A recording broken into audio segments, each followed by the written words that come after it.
This episode is brought to you by SPI Logistics, the premier freight agent logistics firm in North America. For over 40 years, SPI has been diligently building the most successful freight agent network to provide first-class relationships for our shippers, receivers, and carrier partners. We are more than another transportation network. We are a dedicated team of professionals united by one singular purpose, and that is to expedite our agents' success. All of our agents are set up for success on day one, as they are provided with a full suite of support staff that is ready to assist them with everything from after-hours emergencies to financial and administrative needs on a no-fee basis. This way, you can focus on continuing to grow your business. There is no financial risk to start, and you have the ability to earn up to 75% in commissions. If you are looking to take control of your financial future and build your business with the backing of one of the most successful logistics firms in North America, visit www.spi3pl.com to learn more. Do me a favor and let them know that the Freight Coach sent you. What is up, ladies and gentlemen? We are back. We are live. It is a Freight Coach podcast, the top podcast in transportation, coming to you guys every single weekday, 8:30 a.m. Pacific, 10:30 Central, to break down some industry headlines. But most importantly, you guys provide some actual insight into what you can do with all of this information. If this is your first time tuning in, welcome. This is the real side of freight, ladies and gentlemen. And I say that before every single show. And what I mean by that is I only speak with transportation professionals, because at the end of the day, you guys, I want to talk to the right individuals who have done what you're looking to do or who are currently doing what you're trying to achieve, so you can take that information, apply it, utilize it, and see a meaningful difference in your business and your life. Happy Thursday, everybody. I got a very special guest for you guys. I'm going to bring him up here in a second. We're going to be talking about hiring trends, what's going on out there in the market, what are people looking for, what are people avoiding like the plague, as well in regards to roles. But before we do that, you guys, hey, I'm going to say this literally every single show because I want you guys to get into our newsletter, all right? It's once a week. We talk about, obviously, industry-related stuff, rates, where are rates trending, some market data, fuel prices, all of that stuff is in there. It's all action-packed, and it's all, if you go to our website, thefreightcoach.com, it will auto-prompt you to register. As always, I do not just auto-sign people up. The people have spoken. They all said they hated it, and I won't do that to any of my contacts in there. So if you want to go to it, go to thefreightcoach.com. It'll auto-prompt you to sign up. But with that being said, you guys, let's talk recruiting. Let's talk hiring. I got my good friend Adrian Chapman on the show, back on the show. It's been a long time, Adrian. Hey, Adrian, man. thank you so much for joining me, though. Yeah, no, glad to be here, man. Thanks for having me. No, let's do it. And so, dude, you've been out with Cover 3 Consult, I mean, for a long time now, man. I mean, I think when I first started creating content back in like 2020 is when we first connected, which is crazy because it's 5 fucking years ago at this point. But dude, how long have you been out on your own like that for? Yeah, so I've been in it for 6 years on my own now. But you know, been in transportation recruiting now for over 10 years. And like you said, feels like yesterday on one end, but feels like the world's turned upside down. Yeah, twice over. Yeah, pretty cool.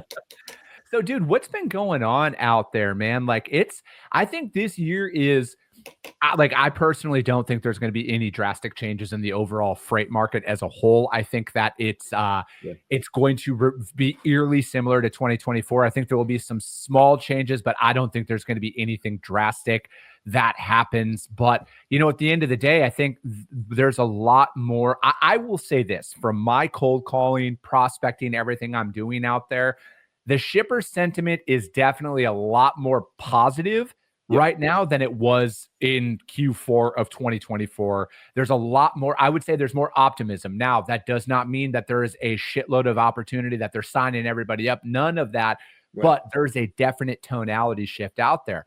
How are you preparing with some of your clients right now? Are they looking to invest in that, or are they still kind of in like a holding pattern? Yeah, great question.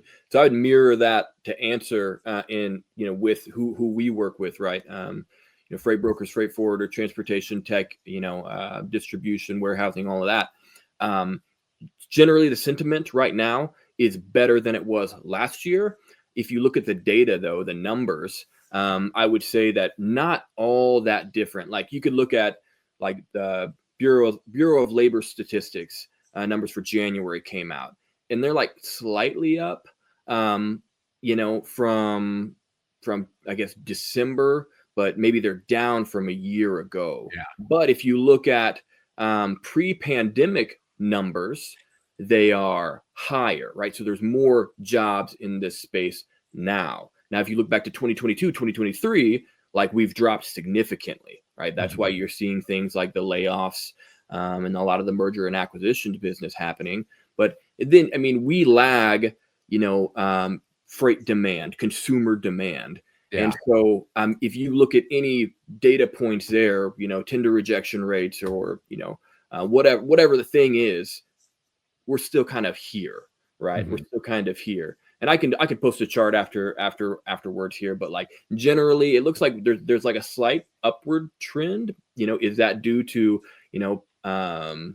new presidency in office? Is that due to, post-holiday kicking up a little bit? Is that due to consumer sentiment? I'm not sure. That doesn't mean we're going to keep going up. It might stay here and we might stay status quo for the rest of the year. So to answer your question, there's kind of two paths that I see people taking. One is, what's our status quo growth plan, right? Yeah. What's our consistent growth plan that we're staying on to continue to grow, to do what we've done to grow in a healthy way. And then the other one is, what if things do explode? What if things happen? Some of these consumer sentiment is upswings, whatever. There's peace over in Europe and the Middle East and whatever. Suddenly things change.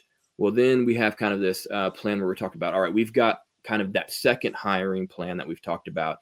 And, hey, maybe we need to go out and hire, 10 enterprise people. We need to hire a VP of sales. We've kind of got two plans is what I'm seeing with people. And I would encourage you, if you don't have a plan for both sides of that, to think through that if you're a transportation organization. I think that do you see more people are, by this, I mean, like companies are less likely to pull the trigger and more likely to invest in technology. Like I have a lot of, like I just had Paul Singer with Fleetworks on yesterday. And, we had a really good conversation. I know a couple of guys who are using that. They're like massive fans of the platform. But, I also know a lot of people in the industry who are like, no, man, I want real people doing that stuff out there. Are you having those? Is that kind of a thing that's going on right now where people are coming to you like, hey, man, why don't we just invest in AI in doing that? Or are they more like, hey, we still want people. We want people banging the phones, showing up at places. Are you hearing that out there at all? 100%. And yeah, I mean, and I would say like, my role is kind of like what I would consider a growth advisor for an organization.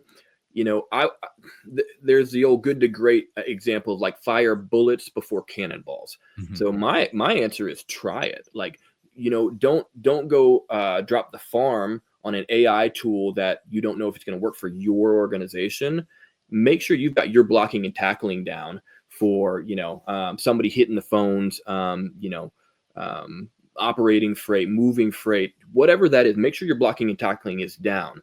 But go spend a little bit of money on AI. Embrace AI and think about, if I had a really productive guy or gal who could, with an AI tool, double their performance, why not try that out? Because I think that is who is going to take over and be the most effective for their shippers in the coming 5 years. Yeah, I think that, obviously I read a lot outside of all of this stuff. I listen to a ton of podcasts, and one of them, so I'm a big fan of the Founders podcast, and that one, there's like a couple of growing trends on that where a lot of them say like they want to run as lean as possible from a headcount perspective. Like they want people to work hard from that regard, as opposed to bloating with headcount. And then it just, because like a lot of what I heard is like, if there's too many people, it's laziness, because then there's two people doing one job. And I think like building a team out now going forward, and granted, a lot of the strategies and stuff on that show is from a lot of the pre-industrial revolution style companies and stuff like that. So there's obviously a lot of differences, but like at the end of the day, nothing has changed from the perspective that like hard work is always going to win. And I look at it as like, as somebody who is in the beginning stages of like, hey, we want to build, like, we're going to build a team, right? But it's like, we also, my business partner and I have came to the conclusion, like we have way more bandwidth that we can play with before we're even going to consider hiring anybody. And I think that, with what is out there from a tech perspective, like I've literally said this yesterday, and I'll say this every single day. I will never have cap commissions for my sales reps because like I want to arm them with the right technology to where it's like they can do 50 loads in a day and everything else. And then we can utilize automation on the back end to where it's like, you know what, we don't need an actual person making 100 check calls every single day now, right? Like there's ways to do it. There's ways to automate that. And then we can hire the right people. Because I mean, how many times in your career, Adrian, have you seen companies say, hey, we need 40 people, but then they're only really looking for 10. 100%. And now I'm thinking like with the way things are going, like people can be a lot more selective on who they bring on so they can hire the right 10 and then not waste all of that capital. 100%. 100%. Yeah. I mean, obviously, like any hiring plan, there's going to be some level of, we know attrition happens, right? Yeah. Not everybody's going to make it. Freight and transportation is hard. Whatever the situation is. But like you said, if we can allow people to onboard and be more effective faster, and we can shorten that runway for them to be productive and profitable, that's what every company owner, every executive that I talk to, if they could shorten that time to profitability, everybody is going to do that. Not just simply for profitability's sake, but because it's better, right? Like it's better for that person. It's better for you. It's better for your customers. So why not invest in technology or processes that can help us be better? Do you think that people should be investing more in training and development right now and then utilizing that? Because like, again, I'm always like trying to think like, how do we have the best stuff available? So like when people can come in, again, it's not necessarily we want them to be profitable day one. That would be phenomenal. But like at the end of the day, I want to have the right tone, the right culture. I want to have all of that set up to where it's like when people come in, like they're set up for success, right? And I know that a lot of companies out there say that, but I also look at like, what are some of the foundations that you've seen with some of your people that are like, hey, this is a successful onboard, right? Like this is what they do. They have a training platform. It goes a couple of weeks or whatever that looks like. Yeah. Short answer is yes. I do think more companies do need to invest in training and development. I think the problem is there's a chasm between what training development is and has been, and then what an owner executive wants to invest in. And the problem is that learning and development, from what I've seen historically, tends to be something that's more like, this is fun and this is how we make it exciting. And this is, something that's just like, we want to make people feel warm and fuzzy. And that is what sometimes these executives feel like, man, I'm already wasting my time with that. I just want to see somebody can be productive right now. So we have to close that gap of like, yeah, some of that's important, but also what are the boots on the ground things that can help people be effective from day one? And that starts with recruiting. Is saying what is effective, or what are the goals for this person that they must achieve to be successful in their first 90 days. Like that needs to be discussed. Like when I'm talking to somebody and I'm recruiting them, they need to know, how am I effective? What are my KPIs and SOPs that within 30 days, I need to know and be able to do this. If that's not being discussed, that's a problem. And then beyond that, if I don't know how to do that, that needs to be discussed in the interview process. Say, how can I get up to speed to be taught those things? Guess what? Technology is a great way to help get me up to speed. And if then you could have some kind of learning and development, either person or program, that can then close and shorten that gap and speed that person up, that's even better. To help them launch quickly and effectively. And I think you'll know quickly if someone's in a rigorous learning and development program, you're going to find out really fast if they're allergic to the phone or whatever the situation is, and you can move off of them. How do you think, like what are some of the things now that, because like I look at it as, when I'm bringing on people, I almost want to go more towards non-experienced than experienced, right? Because I just, fundamentally, man, I want people who aren't afraid to pick up the phone, and I'm not going to sit here and say that we're just going to do email and everything else. Like I want that. But I also don't ever want somebody to come in and try and rely on past success, right? Because I feel like there's a big difference between a hunter and a farmer. And I feel like there's a lot of farmers that are out there who are great and valuable to organizations, but I feel like there's a gap between an actual sales rep, a business development rep, and an account manager. And 100%. I think like ultimately you need to be prepared that like, you know what, like your book of business won't come. And I feel like I wish more companies out there were more realistic and learn like, hey, I don't care about the accounts that they may or may not have worked with. I want this personality type because I need people. And I see, you know, I some of my friends out there, I won't name their companies, but Sure. they're like very, very, very large, right? Yeah. And their leadership still makes cold calls every single day. And that's the tone. He's like, we don't have problems with people picking up the phone because we all pick up the phone. We all do it. And like, they're not naive to think like a book of business is transferable. Do you think like there's still a massive misconception out there where like, hey, we want this $100,000 a month book of business to come and be planted here and then be profitable right away. But we also want them to make cold calls. We also want them to do this and this and this. Yeah, short answer is yes. I do think that we are shifting now. There's not a company that I speak to, and I speak to companies weekly who are like, "Hey, we want right now. Everybody wants great sellers, proven or good sellers," which makes sense for the market that we're in. Well, if you talk about the book of business side of things, like it is harder and harder to get something like that to come over and to move. Does it happen sometimes? Yeah. Is it really hard? It's really hard. Is it possible? Yeah, but it's really hard. So, you know, you have to look at there's different ways then to create revenue. And one is finding proven people like we just talked about. That's really, really difficult. Two is developing people maybe outside of the industry who can do it. Three is mergers and acquisitions, right? Maybe I'm buying another agency or transportation company and plugging them into my business and you know there's attrition there. But with that middle one, I think there's a ton of opportunity that's missed because sometimes it takes time. Mm-hmm. There's a reason from a transportation sales standpoint, I recruit from a character traits, personality traits standpoint.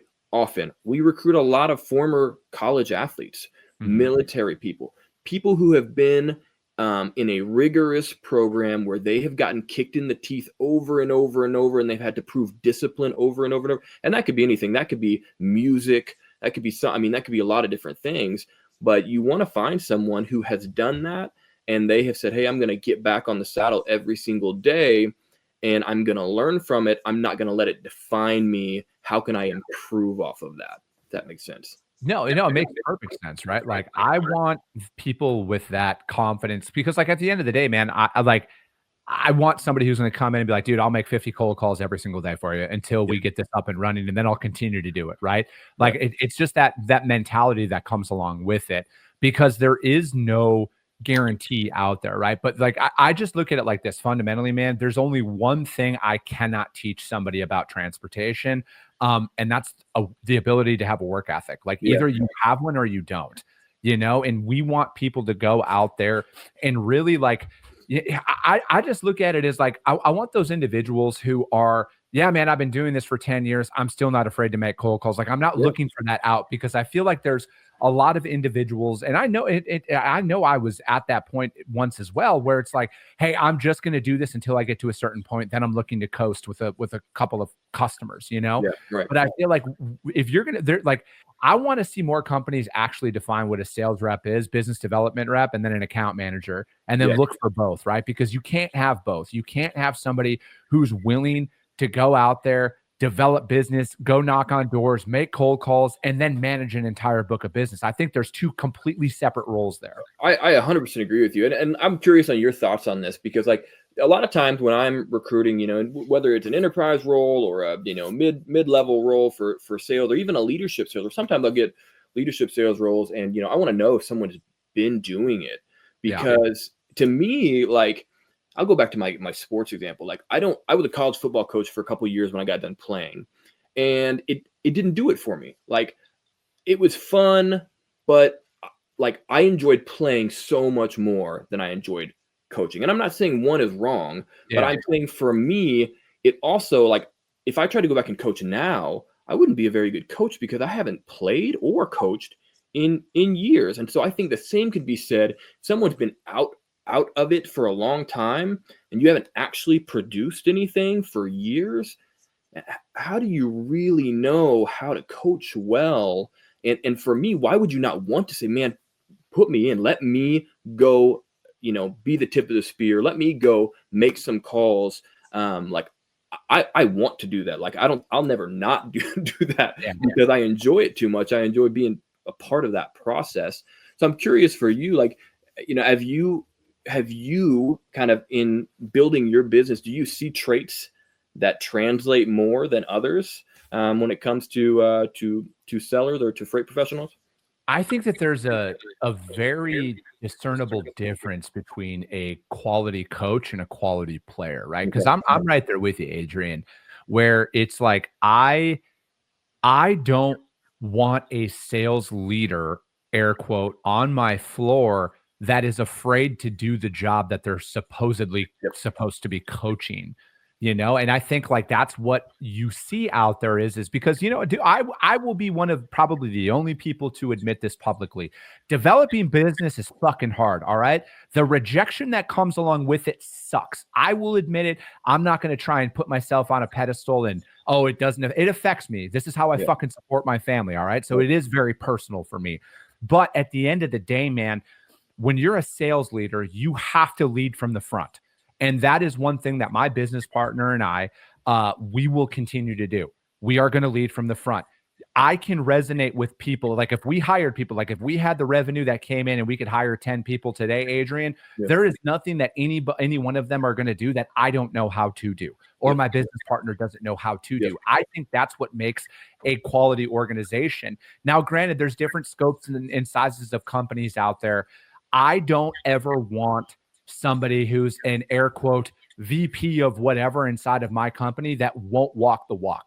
Right. That's the culture and the tone that I'm looking to set. I know it's doable because I know some very large companies out there that do that, right? The president of the company of a multi-billion-dollar corporate brokerage at this point still makes sales calls. That's the tone that I want to set out there. Now, I think like, but ultimately, though, just because you're not afraid to pick up the phone and do it doesn't mean that you should be doing it every single day. Maybe your skill set is to train and develop talent, right? Like you look at a guy like a Bill Belichick, Nick Saban.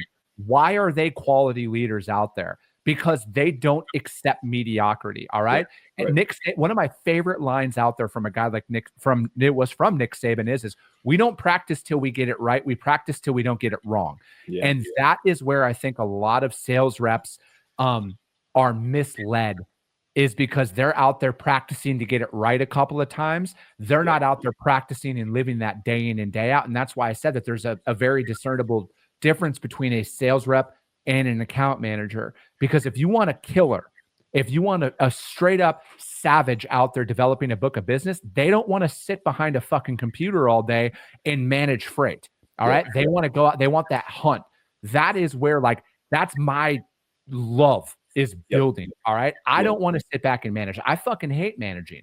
All right. I want to go out there and build. I want new opportunities. I want to go pound the phones. I want to get out there in front of people.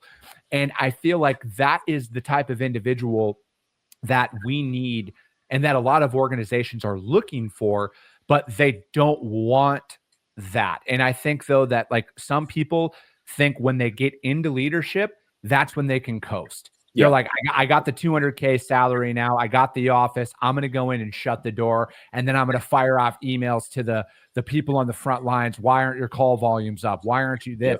I'm the type of person where I'm like, motherfucker, if you're telling me what to do, why the fuck aren't you doing it?